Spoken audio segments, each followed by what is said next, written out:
As we mentioned last time, one of the big problems with SPECT quality, image quality compared to CT, is the lack of collimation of the source. But what may be a more significant problem is connected to the radiation dose to the patient. And the question of effects of radiation on living things is a complicated one. There's been a lot of study and statistics gathered about what happens when people are exposed to large doses of radiation, and people have a pretty good idea, uh, what fraction of the population will die in a week or a month or whatever if they're given a high radiation dose. But small radiation doses are much harder to determine the damaging effects of. Um, First, we need to be able to quantify how much radiation the body is getting. The non metric unit of this is the rad, where one rad deposits a hundredth of a joule of energy in 1 kilogram of tissue. If instead you deposit 1 joule of energy in that tissue, that would be 100 rads. If you deposit it in a 100 kilogram person, though, now we're back down to 1 rad. The metric unit is called the gray, and it's 100 rads. But energy doesn't tell the whole story because the type of radiation matters also. There are weighting factors called the relative biological effectiveness, or RBE. Alpha particles have an RBE somewhere between 10 and 20, depending on their energy. Um, and photons have an RBE of 1. So what that means is the same dose given in the form of alpha particles could be expected to do much more damage than that dose in photons.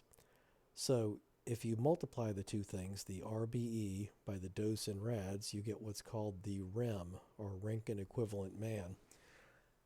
The metric version of this is the sievert, which is the RBE, the biological factor, multiplied by the dose in grays. So 1 sievert is about 100 rem. And to look at these things, at the top end, we can see 20 sieverts will, pretty much definitely kill you within hours. As we move down to lower amounts, here at 4.5 sieverts, half the population will die within 32 days without treatment. Um, you go down to a tenth of a sievert to 1 sievert. Now you're looking at some decrease in white blood cell counts, but not necessarily very big. Below a tenth, no observable effect, but that doesn't necessarily mean it's harmless. So um, the real question is, and some scientists have believed in the past, very small amounts of radiation may actually be helpful for you by stimulating cell repair mechanisms, things like that. There's no proof of that. Uh, the problem is there are millions of people getting these x-rays and SPECT imaging procedures and PET scans and all that every year. So we need to know if these things are creating cancers in patients. And there's sort of two general competing theories about this. One is that everything is bad. So any radiation you get is increasing your risk of cancer. This is pretty much the way ultraviolet light exposure works with skin cancer.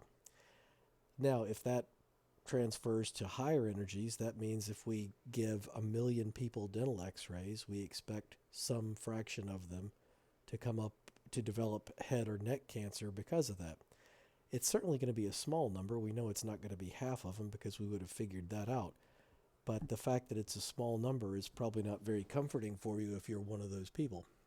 So the reason it's so hard to determine is it's hard to trace the cancer back to a particular x-rays. For one, because everybody's going to get them at some point, and even if there are no x-rays, some people will still end up with cancer. So did their cancer come from the x-rays, or were they just going to get it anyway? The other way to look at it is kind of the way we might look at car crashes. So if we have a car hitting something immovable like a bridge support at 100 miles an hour, the fatality rate's probably over 90%. Let's say you cut the crash speed down to 50, and maybe that makes it a 1 in 4 chance that somebody dies.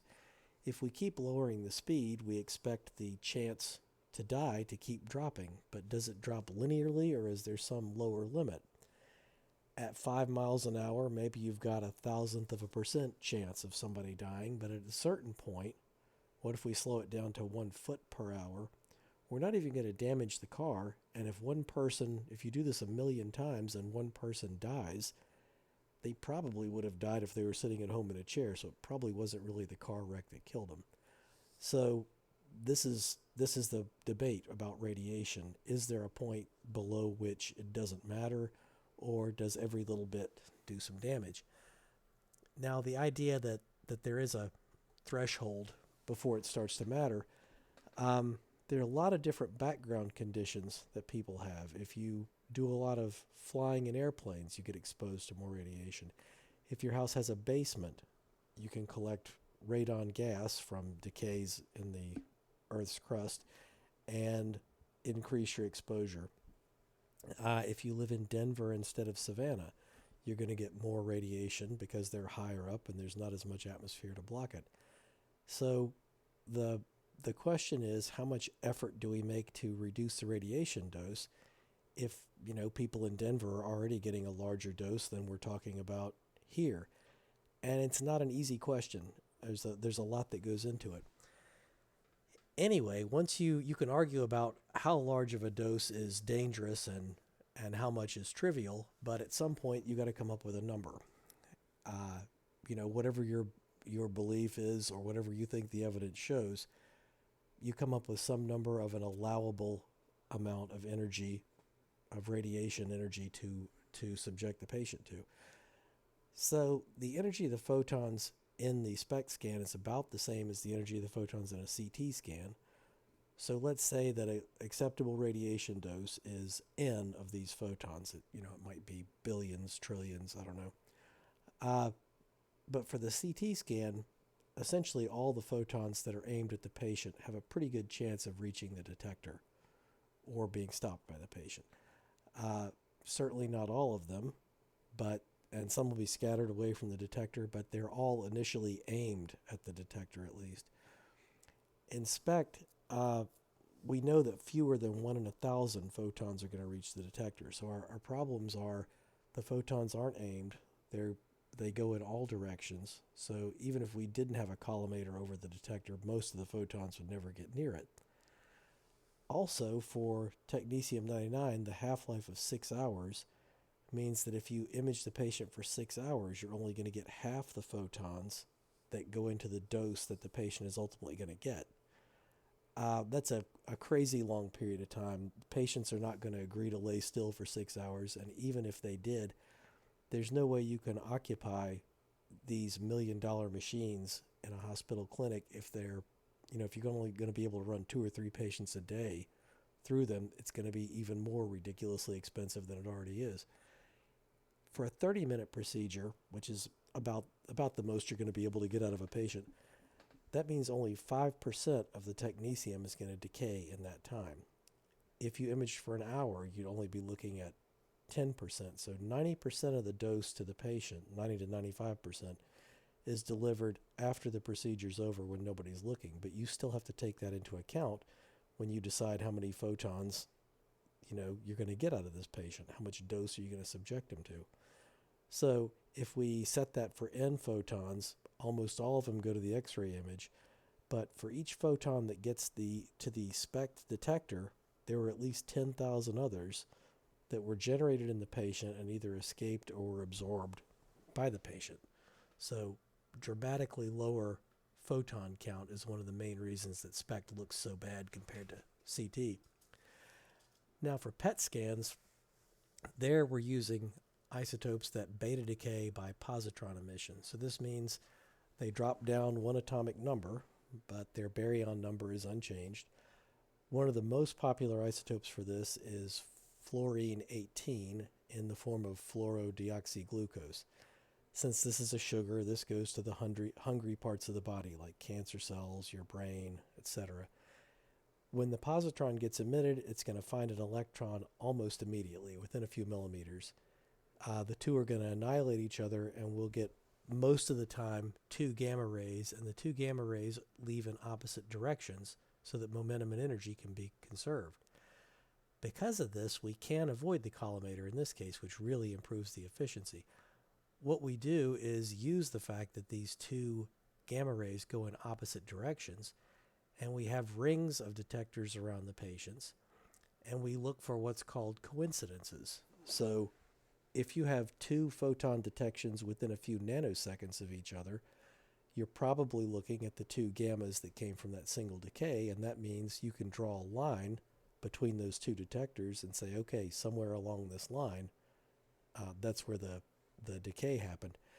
There's been some work on what's called time of flight PET, where you try and determine not only not only that these two things were detected within a few nanoseconds of each other, but which one was first and by how much, because that would let you pinpoint where along the line the source was, and that would be the ideal, the ideal imaging situation. The isotopes used besides fluorine in PET imaging usually have half-lives of less than 2 hours. This is good for the whole dose delivered versus photons imaged, but it gives you a problem in getting the isotope from where it's produced, which is in a cyclotron, to the patient. Oxygen-15, which is used for some breathing studies, has a half-life of 2 minutes. So essentially the cyclotron has to be there at the hospital where you're being imaged. One of the other advantages is these isotopes are generally light elements that are easily taken up by the body. There's already, a place for oxygen to go in the body, so you don't need as much effort on drug development as you do for SPECT. There are other nuclear materials that get used in treatment of disease. They can be external, they can be radiation beams like X-rays, gamma rays, protons, or an implanted source.